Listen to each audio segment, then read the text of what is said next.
आज हम एक बहुत दिनों के बाद आपके सामने एक बहुत ही संजीदा और अहम इंटरव्यू पेश करने जा रहे हैं कि रियासत और शहर की सियासत पर बात करेंगे उमरा के बहुत ही मशहूर समाजी, मिली और सियासी लीडर जनाब सैयद अली अशरफ भाई साहब से।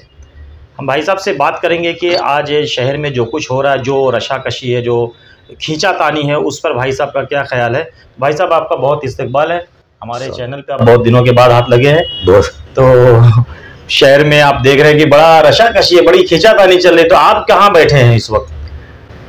देखिए, ऐसा है, मैं तो अपनी जगह पे बैठा हूँ। हाँ, आप तो हैं। जहाँ था वहीं हूँ, कहीं कूद फांद नहीं है जी, कहीं कोई सेटिंग नहीं है जी, कहीं कोई बातचीत नहीं है। जहाँ हूँ वहाँ हूँ। तो आप ही के पुरानी मतलब एनसीपी पार्टी के बहुत सारे लोग इस वक्त शहर से दूर दूर है, गायब से। ऐसा क्या हो गया है कुछ? देखिए, मुझे तो जहाँ तक लगता है एक लालच, दूसरा डर। तो इसमें क्या मुमरा में भी ये कार्ड खेला जा रहा है, लालच और डर और डराने वाला, खरीदने और बिकाने वाला? चीजें हमने जो शहर में गलतियां किया था पुरानी, वो गलतियों का भोग चढ़ाया जा रहा है इस वक्त। मुझे ऐसा लगता है कि हमने भी डराने की कुछ राजनीति किया था, तो अब हमारे ऊपर भी लागू होती है वो। आपको कोई नहीं डरा रहा? मुझे डराने वाला तो इंशाअल्लाह ताला, अगर अल्लाह की ज़ात पे मुझे यकीन है कि कोई पैदा नहीं होगा, क्योंकि मैंने गैंग और बड़े बड़े दौर देखे हैं, फ़ोन के दौर देखे, कॉल्स के दौर देखे, भाई के दौर देखे, तो उसमें मेरे को नहीं कोई डरा पाया। तो अभी ये तो नॉर्मल ज़िंदगी है, पुलिस हावी है, एक कंप्लेंट करो तो घर तक पहुंच जाती है। महाराष्ट्र में शिवसेना के दो भाग हो गए, दो हिस्से हो गए, उद्धव सेना, शिंदे सेना। उसके बाद फौरन एक साल के बाद आपकी पुरानी पार्टी एनसीपी के दो हिस्से हो गए, अजित पवार ग्रुप और शरद पवार ग्रुप एनसीपी के। तो इस वक्त पूरे महाराष्ट्र की बात की जाए तो सबके सामने कौन कहाँ गया? मुमरा की अक्सरियत किस ग्रुप में ज़्यादा है? अजित पवार की टीम के यहाँ रहनुमा नजीब मुल्ला माने जा रहे हैं, और जबकि शरद पवार की टीम के तो पूरा महाराष्ट्र, पूरा देश देख रहा है, जितेंद्र आव्हाड उनके साथ। मुमरा की एनसीपी का ग्रुप किसके साथ है? देखिए, मुमरा एनसीपी के आज भी मेजॉरिटी लोग जो है पवार साहब के साथ है। पवार साहब का मतलब यूपीए के साथ है, और यूपीए का मतलब कि जितेंद्र आव्हाड उसमें शामिल है, आ जाते हैं। तो अभी यहाँ के लोगों का पूरी तरीके से मिजाज नहीं बदला है मेरा। वो क्या नाम है, बड़ी आबादी है मुसलमानों की, वो एनडीए के साथ नहीं जाएंगे, वो यूपीए के साथ रहेंगे। तो अजित पवार की टीम एनडीए के साथ है? बिल्कुल, एनडीए के साथ है, यानी मोदी अमित शाह वाला ग्रुप। बिल्कुल, बीजेपी ने हुकूमत बनाया तो उनके साथ है। लेकिन इस बीच जो आपकी टीम और आपकी पार्टी के जो बड़े लीडरान हैं, नगर सेवक हैं, वो कहीं दिखाई नहीं दे रहे ज़्यादा, जो एकदम शांत है। एकदम मना किया गया क्या पार्टी की तरफ से, या ये धमकी उमकी तो नहीं आ रही इन लोगों को? सुना गया कि लोगों के ईडी और इनकम टैक्स की भी धमकी आ रही है। कुछ वो भी है, कुछ मामला वो भी है। अच्छा। कुछ मामला डर का भी है, कुछ मामला है अपने आप में ज़्यादा सोचना।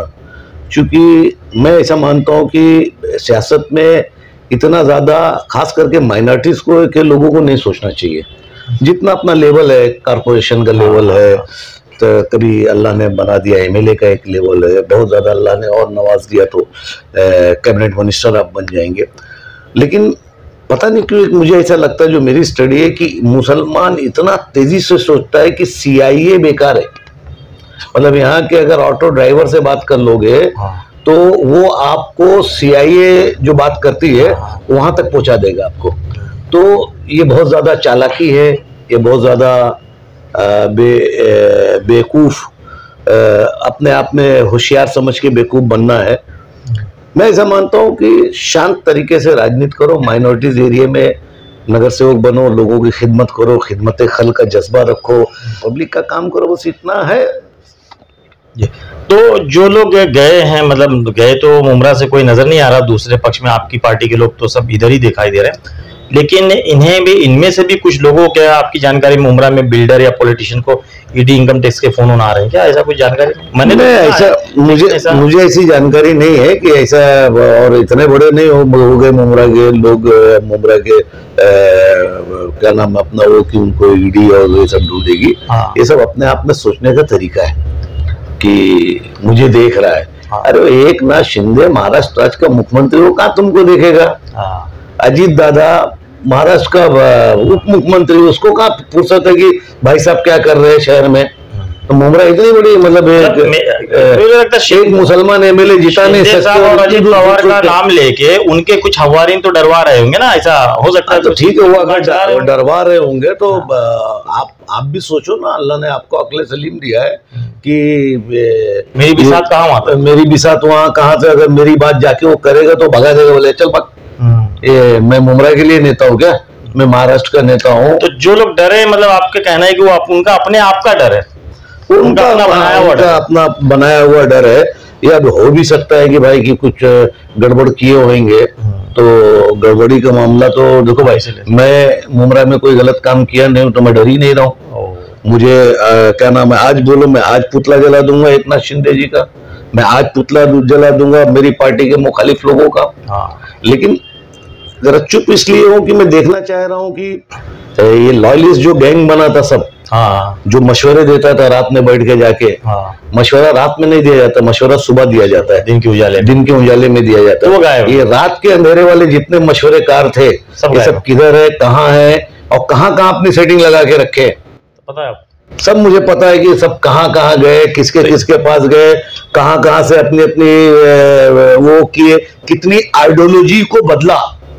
सबसे बड़ी बात है अनवर भाई, आइडियोलॉजी बदल। तो इनके मतलब आवाज साहब के लोग ना, जो भी है इनके लोग इतनी जल्दी क्यों ये मुमरा के लोग इधर उधर सेटिंग कराने लगे क्या वहां? इतनी जल्दी सेटिंग में? मैं एक सवाल पूछना चाहता हूँ, जब राजन केनी ने नजीब मुल्ला को वोट नहीं दिया था, एक वोट नहीं, जिससे वो रह गए थे मेयर बनने रह गए थे जी, उस वक्त भी 3 दिन तक इंतजार किया गया था पूरे शहर में कि आगे बढ़े कौन, बिल्ली के गले में घंटी बांधे। तो भाई साहब थे घंटी लेने के लिए, तो भाई साहब नीचे उतरे और जब जलाना शुरू किए पुतला तो पूरे शहर में जला। अब बिल्ली के गले में घंटी बांधने को कोई तैयारी नहीं है, सब बोल रहे हैं मेरे से अच्छा रिश्ता है, मैं ये हूँ, मैं वो हूँ, मैं खास हूँ, आम हूँ, हाँ अमरूद हूँ, कलिंगड़ हूँ, बेटा हूँ, बेटी हूँ, कोई दिख ही नहीं रहे, सब गायब है। और मेरी इतनी सीनियरिटी हो चुकी है कि मैं ये सब में ज्यादा पार्टिसिपेट नहीं कर सकता, और नहीं तो मैं 10 मिनट में दिखा दूं। आप बैठे उतना ही भेजो ईडी की नोटिस, भेजो सीबीआई मेरे पास, बस बैठा हूं मैं पार्टी के साथ, ईमानदार हूँ। तो भाई ये तो आपकी पार्टी के वो जो सलाहकार और जो करीबी थे साहब के, उन लोगों की बात हो गई। मुमरा में आप एक बहुत सीनियर लीडर है, यहाँ पे आपने बहुत धूप छांव सर्दी गर्मी मुमरा, लेकिन लोगों ने मुझे सीनियर नहीं समझा ना, हमारे लोगों ने सीनियर नहीं समझा, आपके लोगों ने नहीं समझा। अगर वो समझते थे तो आज ये हालात नहीं होते थे। हाँ ये भी बात है, क्योंकि मैं कभी भी खुद खाने पे यकीन नहीं करता हूँ, मैं चाहता हूँ कि सब लोगों को खिला सबको हिस्सा मिलना चाहिए, छोटा से कार्यकर्ता से लेकर इंसाफ बराबर हो, इंसाफ बराबर। मुमरा क्या बहुत सीनियर हो, आवाम का रुझान क्या है, किस तरफ है लोग? देखिए आवाम का एक रुझान जो है ना, एक ये माइनॉरिटीज की बड़ी बेल्ट है, तो ठीक है व्यक्तिगत गुस्सा एक अलग बात होता है और व्यक्तिगत लड़ाइयाँ अलग होती है, लेकिन आवाम का अभी भी रुझान जो है वो कुछ वजह से चिढ़े है, गुस्सा है, वो एक अलग बात है। लेकिन यूपीए के साथ ही जाएगा, एनडीए के साथ नहीं जाएगा मिजाज। जो मिजाज के लोग यहाँ पे रहते हैं, जो शहर है, एक्चुअली हमको तिलिस्मस दिखाया जाता है ना, मैं नेचुरल लोगों से मिलता हूँ, मैं जरा भी दूसरे लोगों से मुलाकात करना ठीक नहीं थे, हाँ ठीक है मिल गए सड़क पर सलाम वाले, लेकिन मैं देखिए मैं ट्रेनों में चलता हूँ भाई, मैं फर्स्ट क्लास में भी चलता हूँ, थर्ड क्लास में भी जाता हूँ। दूसरा मैं बता दूं आपको कि मदनपुरा ही यहाँ आके बसा है, मोहम्मद अली रोड ही आके बसा है, जो मेरे बम्बई के घर से भी कनेक्टेड है, जो मेरे मुमरा से घर के कनेक्टेड है, और फिर मैं खुद तीसरी नस्ल को जानता हूँ इस शहर की। आम का रुझान यूपीए के साथ है, मतलब यहाँ पे महा विकास इसमें कोई शक नहीं। वो ठीक है लोकल लड़ाइयाँ होगी वो अलग होगी, लोकल पार्टी कई एक लड़ेगी वो एक अलग मामला होगा, वो कारपोरेशन एक अलग होगा, लेकिन बड़ी उसके ऊपर चाहे वो पार्लियामेंट का चुनाव हो, चाहे वो क्या नाम है आमदार का चुनाव हो, वो यूपीए के साथ। इस वक्त अगर नजीब मुल्ला एमएलए इलेक्शन में उतरे मुमरा कलवा से और आवाज साहब भी उतरे, दोनों भी उस्ताद और चेला उतरे, तो इस पे असर क्या पड़ेगा? देखिए नजीब मुल्ला जिसके साथ है आपने बताया वो एनडीए के साथ है। खुद अजीत पवार ने पहले दिन कहा था कि हम मोदी जी के विचारों को आगे लेके बढ़ेंगे, तो जाहिर है उनको मोदी जी का और वो अजीत पवार का और मोदी जी का फोटो लगा के प्रचार करना है। देखिए मैं अनवर भाई एकदम साफ बताता हूँ, आप जो सवाल पूछ रहे हैं मैं जानता हूँ क्या है जी। जहां मेजोरिटी मुसलमान की बात आएगी, माइनॉरिटीज की, वो एनडीए को समर्थन नहीं करेंगे, मतलब मोदी के बैनर को पसंद नहीं करेंगे, है ना। भले उसमें मैं बोल रहा हूँ ना कि दादा से बड़े बेहतरीन नेता कोई नहीं है इस महाराष्ट्र में, तो कोई नहीं उनके बराबर का टक्कर का, जो फैक्ट है। पवार साहब को छोड़ के उनका सिलेक्शन थोड़ा सा अपने लोग के मिजाज के, उनका सिलेक्शन एक हमारी आवाम के मिजाज के खिलाफ, हमारी आवाम के मिजाज के खिलाफ हुआ है, तो कहीं ना कहीं वो है, मतलब थोड़ा गड़बड़ होती है। और विकास का नारा कितना सक्सेस होगा अवार्ड साहब की, वो भी साथ चलेगा? तो चलेगा, ऐसा नहीं है कि चलेगा। ठीक है, लोग बोलते हैं कि नहीं किए, ये किए, वो किए लेकिन पहले से तो अच्छा तो शहर हुआ, वो एक सच्चाई है। बार बार भाई आपकी बात में हम ये देख रहे हैं कि आप शरद पवार की टीम के साथ, जितेंद्र आवाड जिसमें है उनकी टीम के साथ, महाविकास आघाड़ी और यूपीए के साथ हैं, बने हैं, और लोगों को भी बता रहे हैं कि मुमरा के लोग वही जाएंगे, इंडिया वगैरह में जाएंगे नहीं, ये सब एक धुआं है जो नजर। लेकिन बीच में आप बार बार एक बात ज्यादा जोर दे रहे हैं कि आवाड साहब ठीक है, ये कहना उन्होंने जिन लोगों के या जो लोग उनके साथ जुड़े थे वो थोड़ा गड़बड़ कर दिए, अवाम और उनके बीच में फासला पैदा कर देते, ये कहना चाहते हैं? बहुत बड़ा फासला पैदा किया अवाम और उनके बीच में। आप बीच में जब थे, ये सब के आप हेड हैं, मुमरा में आपसे बड़ा पॉलिटिशियन नहीं, आपकी पार्टी में तो आपसे बड़ा कोई नहीं था, तो आप इनको बोलते नहीं थे? मैं ये अवार्ड साहब को या इनके देखता हूँ। ऐसा है कि मैंने कई मरतबा रोकने की कोशिश किया अनवर भाई, कई मरतबा अच्छी बातें बताने की कोशिश भी किया, लेकिन क्या था कि बोलते हैं ना कि खुशनुदी किसी अच्छी नहीं लगती। मुझे भी कहीं ना कहीं खुशनुदी अच्छी लगती, कोई आदमी आए तारीफ करे, कह रहे यार भाई साहब तुमने तो ये कर दिया, आसमान कर दिया, वो कर दिया। अरे योगी को नोटिस देने वाला कोई नहीं, पूरे बम्बई उसके अंदर इतने बड़े बड़े मुसलमान नेता है, भाई साहब तुमने कर दिया, तो कहीं ना कहीं अच्छा लगता है। तो लेकिन अब वो ठीक है कि कुछ चीजों में अच्छा लगना चाहिए ना। अब हर चीज में मैं टंगड़ी उठाए दौड़ रहा हूं, तो ऐसा नहीं है, दूसरों को भी चांस देना चाहिए कि उसके अंदर भी कोई क्वालिटी है। मैं ये मान के चलता हूँ कि छोटा कार्यकर्ता के अंदर भी क्या नाम है अपना क्वालिटी रहती है, कहीं ना कहीं रहती है, लेकिन सबको मौका देना चाहिए। सबको मेरा एक है, जैसे अभी संगठन है ना, ठीक है, अमीर है, गरीब है, बच्चे जो भी है, सबको लेकर चलो ना, सबको यहाँ तो एक मतलब ऐसा बना दिया गया है कि जैसे लगता है कि बस गुलाम हो तुम, एक प्राइवेट लिमिटेड कंपनी में काम कर रहे हो ना, ये फला की लिमिटेड कंपनी है, फला की है, भाई साहब की है, मैं मेरा नाम लूंगा क्योंकि हो सकता है दूसरे लोग नाराज हो जाते हैं मेरी बात को सुन के। तो लिमिटेड कंपनी के जैसे पार्टी चलाएगी, तो दिस इज नॉट फेयर। हम जनता दल से आए हैं, हम सोशलिस्ट माइंड से आए हैं, हम इसको पैसे का जरिया बना के सियासत में नहीं आए थे, हमने खिदमत खल्क का जज्ब लेके सियासत में आए थे। नहीं तो शहर जो है ना, मैं एक बात और बोलता हूँ हमेशा, आप जैसे जर्नलिस्ट को बोलता हूँ कि हम रिलीफ में मुमरा में नहीं आए थे, दंगे के दौरान नहीं आए थे इस शहर में। इस शहर के हम भूमिपुत्र हो चुके हैं, हमारी एक नस्ल यहाँ पैदा हो चुकी है जी, हमारे छोटे भाई जो है यहीं की पैदाइश है, तो हमने शहर को बसते बनते बिगड़ते देखा है।